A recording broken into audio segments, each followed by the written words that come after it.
reset a deceased body. That's what I'm not understanding. Then when I call up here, I have to call up here and let them know my son dead in the custody of them. He wasn't at home, he was in their custody. Whether they overstaffed, understaffed, and all that, I know for a fact you have 2 guards that watches that floor at night. Kevin wasn't in the 1 or 2 cell. He was housed in the big cell where it was opening. Nobody seen nothing, supposedly, but I have some that's willing to talk, but I don't want to put them children in danger for their parents to get the same call saying that they left. They scared to say something because the guard, as they said, whooping their ass. But this one right here, Kevin Leon Smith Jr., Zydeco Kevo gonna shake the world. This body right here is not gonna stop till we get justice. I want everybody that supposedly did CPR, everybody that supposedly transported them, the staff that was working that night, the ones that watched the switchboard. I want camera footages pulled. If I got to pay and give my last dime, this death right here would not go unsolved. Then y'all have the nerves to call me and tell me I can come pick up his property, a cell phone, and clothes that when y'all locked my son up, July the 1st, y'all got a newspaper article that was just printed out Wednesday stating he's from Katy. He's not. Stating that he was 24 years old on a $10,000 bond. Not. Stating that y'all just served my house July the 26th. July 26th. He was in y'all custody. Who did y'all serve papers to? Who did they serve? And it's sad. It's truly sad. I'm just holding together. Then when I call up here to get information, tell us we not the parent. He'll say he have no next of kin. And I know he has no next of kin, but we is his mother and father. And I'm saying y'all he had no next of kin. They wouldn't give us no information. None. And until the lawyer called. I don't know if he a sergeant or deputy. Bailey was the phone call. When I called, I spoke with that one. He told me my son was moved to TDC. You cannot move a body to TDC if you haven't got charged of a crime. How did you move him to TDC? They moved my son to Guards Darby unit, which he was happy even though he was locked up. Mama, we eating good. They clean up here.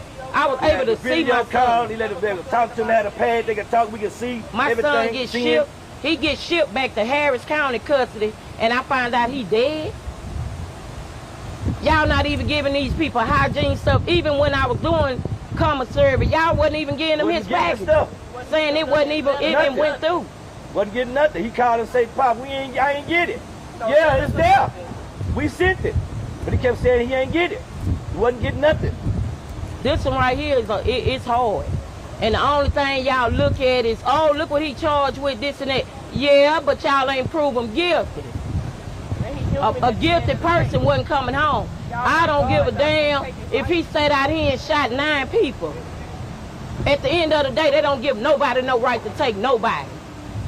You got serial killers and everybody up out here still. Y'all letting them out on $2 bonds. They come out and do the same thing. Really? And y'all don't have the decency to call and tell a parent, a family, nothing that's going on with their loved ones in here. Even my brother. He's just a number. I lost my brother-in-law 3 weeks prior to that. Gary Wayne Smith is my big brother. The 3rd victim that got the 3rd victim here. Said he died of a seizure. You don't have seizures. They ain't have seizures. Y'all still don't have a motive how Kevin died up in here. Y'all just told me it was emergency medical. What emergency medical? I'm his mother and I ain't never known he had emergency medical. Ever. Can you give us your full name, please? How do you spell it? Tracy Lee Woodson Smith. TRACY LEE WOOD SON hyphen SMITH. Dad, do you want to say, it's hard to pick up multiple voices. Right, sorry. Just tell us your name first, please. How y'all doing? My name is Kevin Smith, Sr. Kevin Jr. was my son. Zydeco Kevo. The spelling of my name is KEVIN LEON SMITH, Senior. All I'm saying is, it's too much going on. We just talked to my son the night before. She called me and say, I wasn't gonna tell you. She say, baby, but He be home Friday. She was so excited. He was excited. He told her, he said, Mama, I gotta get off the phone with y'all because I need to call everybody and let them know that party is going down. Two things I always told my son, I never want to see him. Jail or locked up. Locked up or dead. My son in both places. He in both places, man. Somebody needs to come. Something got to come, man. He just got to come on with it. They got to come with it, man. For real. For real, they got to come with this one. We know. Then my brother, on top of that, my brother, 2.5 weeks before that, my brother passed. Then my son was the last person to see my brother because he called us and say, Pop, I just saw Uncle Gary pass by. He never made it back to the cell. Never made it back. In the infirmary. In my uniform, he dead. Before I say something else, let Dr. Matthews speak. All right, I'm Dr. Candace Matthews. I'm in the capacity of the vice chair for the Texas Coalition of Black Democrats statewide. Ed Gonzalez is one of our candidates that we endorse, and we also will hold him accountable to ensure that this atrocity is being handled correctly. Because according to these documents, these are federal laws that has been broken here in Harris County Jail. The first one falls under the 8th Amendment. Excessive bail shall not be required, nor excessive fines imposed, nor cruel or unusual punishment inflicted.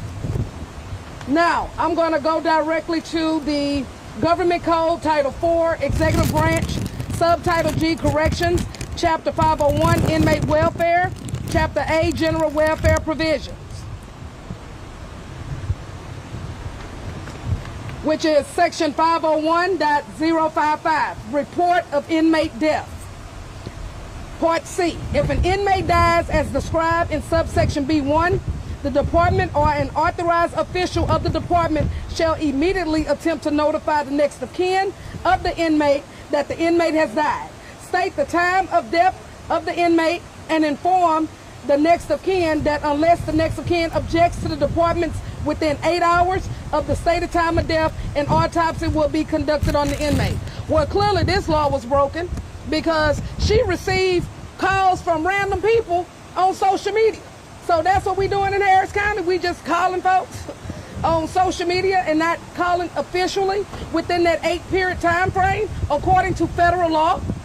That's not happening here. So Ed Gonzalez, you're going to have to tighten up, sir. Now, I am going to say that we do have a meeting with Ed Gonzalez on Thursday at 12 noon. Myself and other leadership here in the Houston area in reference to what is happening in this jail. So, Brother Cornell is absolutely right. This is the house of death. It is. Because you can check in, but you can't check out. Well, we're going to ensure that we're going to get a tightening on that. Because at the end of the day, this is unacceptable. And the law is the law, and it needs to be followed. Thank you. State your name and say who your husband is. Hi, my name is Jacqueline Strain Barrett. My husband was Gregory Bernard Barrett. He was actually here for a parole violation, but he had a parole hearing for September 3rd that had been reset for September 3rd. It had been reset twice. He died in the isolation cell. They actually put him in the isolation cell after they tested him for COVID. They put him in the isolation cell. I talked to him Friday morning. He told me, he gave me the symptoms. I told him what he had. Because I work for Harris County. I've been there for 28 years. They did not know that because it wasn't on the paperwork. They found that out Saturday morning when I walked in to check on him. That's when they found out, and they were shocked. The chaplain came out. She told me she needed to talk to me. She wanted me to put my things in a locker. She took me back, followed by a deputy or two, took me to a room and told me that they found my husband unresponsive in his cell. I said he wasn't in his cell because I'm now at Baker Street, not at the new jail where he was at. She said they found him at 10-something. What happened in the time that he was put in an isolation cell at 11-something on Friday, he was not checked per the coroner. The coroner told me himself, the chief coroner, Dr. Wolf, told me that his core temperature was still high. He had a high temperature. He was not seen. From the time that he was put in that isolation cell on Friday at 11 a.m. until they found him unresponsive with a gash in his head from falling on the concrete floor in the isolation cell on Saturday morning. So what happened to those shifts that did not check him? Did he knock on the door? Did he scream for help? Did he ask the staff to help him? My thing is this. These inmates are not dogs. They deserve help. And I know y'all not helping him because when he first got here, he called and told me that he had been walking around with no socks and no shoes for 3 days. He went to court with no socks and no shoes on. He was cold. I had to call down here to the regular jail and beg another deputy to please get him some socks and some shoes and a blanket because my husband was cold and shivering on the phone. And that makes no sense. These inmates are not animals. Treat them with the same dignity that you would treat your brothers and your fathers and your sons and your kids. Don't treat them like dogs. They are not dogs. Treat them like you would treat your family. Now, this man, my little 9-year-old grandchild, he don't even want to come to the house because this man is not here.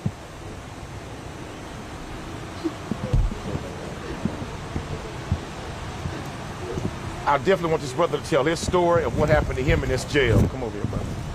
And he does have an attorney. How y'all doing? What's your name, sir? How you spell it? What's your name? My name is Tron Medice.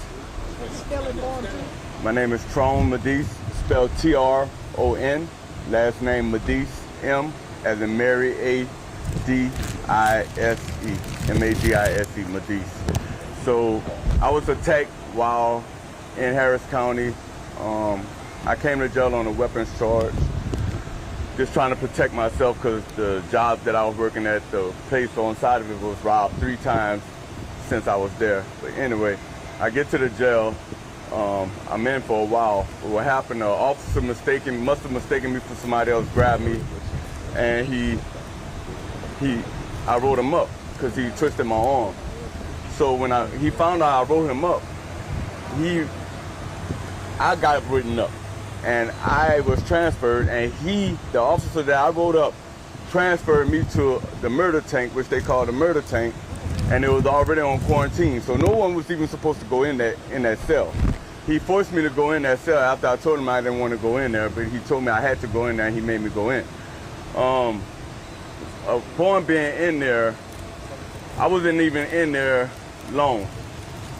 I was attacked by 8 individuals when I went into the cell. They closed the door on me and they jumped me. They beat me. I'm screaming for help and I'm thinking I'm about to die. And they just standing there looking at me. And they broke my ribs. They broke my shoulder, my right shoulder, my right knee. They stitched my eye back in. Thank God that he was on my side to save me because I wouldn't have made it out. When they finally came in the cell to pull me out, it was because an old man, he started beating on the window and screaming for help, and then they left me and went and started attacking him. And that's what made them come in and pull them off of the old man. So I started screaming at the bars, like, come get me, help me. And that's when they came and pulled me out, and they was laughing at me the whole time. So when I get downstairs and they bring me to see the nurses, right. When they bring me to see the nurses, they're laughing at me, and because I'm in so much pain and I'm crying, they're telling me to shut up or I'm gonna put you in a hole. So the one lady, she tell the other officer, put him in a hole. And so it was a black nurse. She heard what happened and she was like, no, y'all cannot put him in a hole. And she sit by my side until the ambulance came to make sure I got sent to Ben Taub. And I was in the emergency room, the ICU, for a couple of days in critical condition. And the only way my family found out, it was because a nurse at the jail, he snuck me a pen and paper blocked the police from me giving him my information to contact my family. He blocked the police and slipped me a pen and a piece of paper, and had me to write my current fiance's number down and my sister's number, and he called them and let them and told them what had happened to me while I was in there. Sorry. Okay. So I had to. So upon when my family found out and they got me bonding me out, I contacted attorney Lewis, and I told her what happened. So she's now representing me, attorney Lewis from the Lewis Law Group. And but my thing is, this past year been so miserable and so depressing because I can't play with my kids like I want to. I'm still going through surgeries. I can't do my job. I'm a master barber, and I can't do my job that I grew up doing and take care of my family properly like I need to, because I'm physically injured and I need so many surgeries to get well. And I just thank y'all for being here today. We'll take any questions from you all at this point. Come back over here, Dad. Come back, Mama. Come back with a microphone. Yeah. You found out that your son was killed via social media, is that correct? Yes. What was that moment like for you? And is that anything that anyone should go through? First of all, my daughter woke up. They could have been twins, and she had just came in there and say, "Mom, I just had a dream. Grandma died and Kevin went to jail." So I looked at her and said, "Destiny, get out of here. You know your grandma ain't dead and Kevin already in jail." Prior to my phone ringing, I opened up my phone and looked in Facebook, and the inmate that reached out to his mother to call me, my son has a trail ride group. It's 3 of them in here that's members of his group. They said, "Mama, they lying. They lying." So I say, "Who lying?" I say, "Baby, I'm finna tell you, do not talk over this phone because they being recorded. I don't want y'all in trouble or they do something to y'all. I'll get a lawyer to come visit you where you can talk." He said, "Okay, Mama." At that time, my daughters, I walked in the room, all my girls was in the room, and I said, "They just told me check on Kevin, he dead." And they was like, "Mama, no." When I called the lawyer, and he said, "I'll call you right back." When I got that call back, I felt it.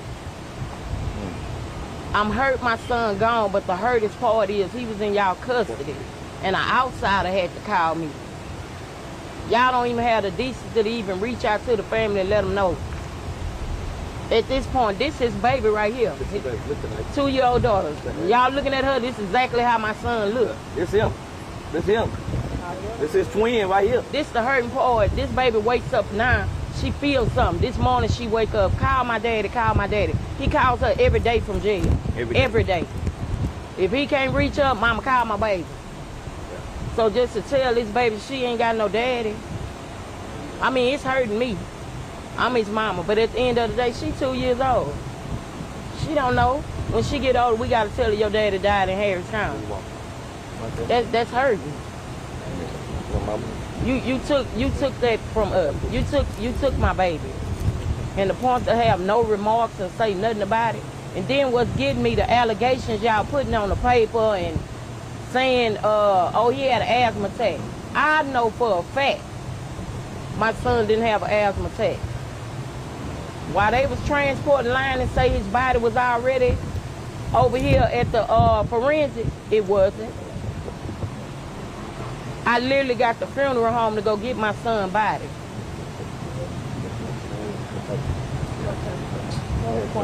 Next question. I know that you guys mentioned that you're meeting with Sheriff Gonzalez on Thursday. If there's a list of changes that you would like to see to prevent the next inmate from life, what would those be? We're gonna present that list to the sheriff. We're gonna release it to the public sometime this evening. But one of the first things on the list, what we want is adequate staffing in these jails.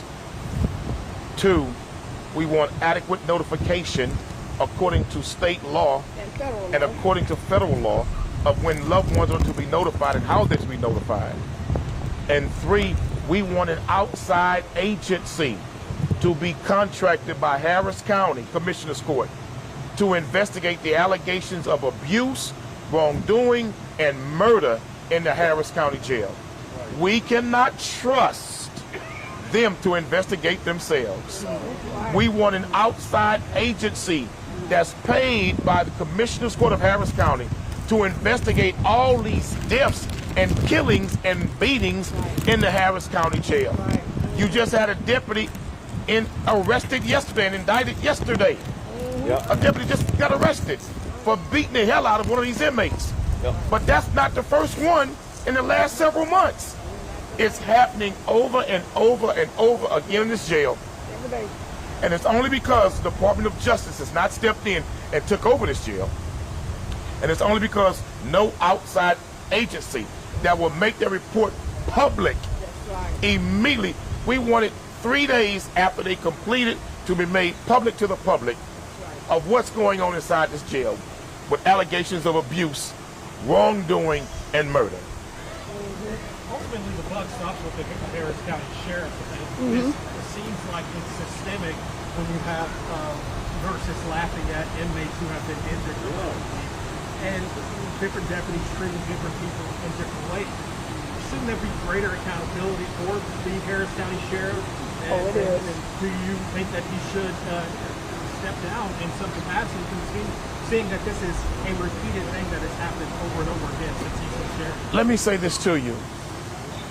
This same thing was happening under Sheriff Johnny Holmes when I was a child. This same thing was happening under Sheriff Hickman. It happened under Sheriff Garcia. It's happening under Sheriff Gonzalez. It is the culture of the Harris County Sheriff's Department in these jails that is the problem.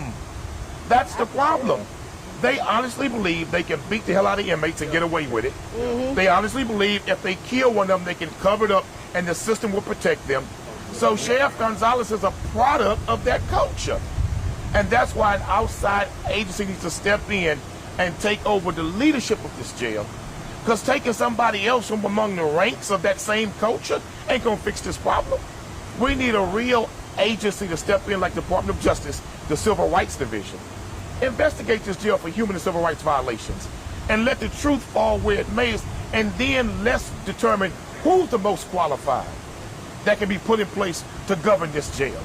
Because we keep electing the same folks from the same law enforcement culture and we keep getting the same results. Okay. And so, so again, we've been in talks with Sheriff Ed Gonzalez because he has to talk to me because I'm also the accountability chair for the Texas Democratic Party, the Black Caucus. So I actually will have an appointment where I will walk in these jails to talk to some of these inmates and speak to them on what is actually happening. Okay? Now, Ed Gonzalez, Sheriff Ed Gonzalez has been very transparent in certain ways.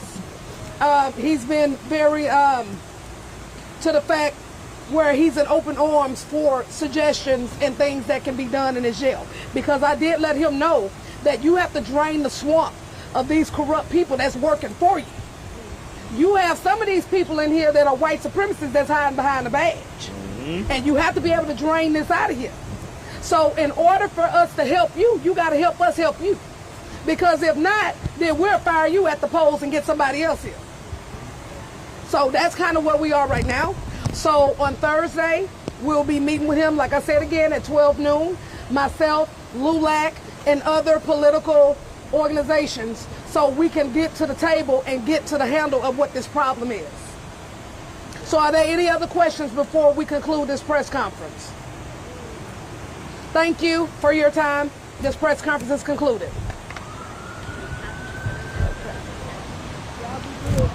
Yeah.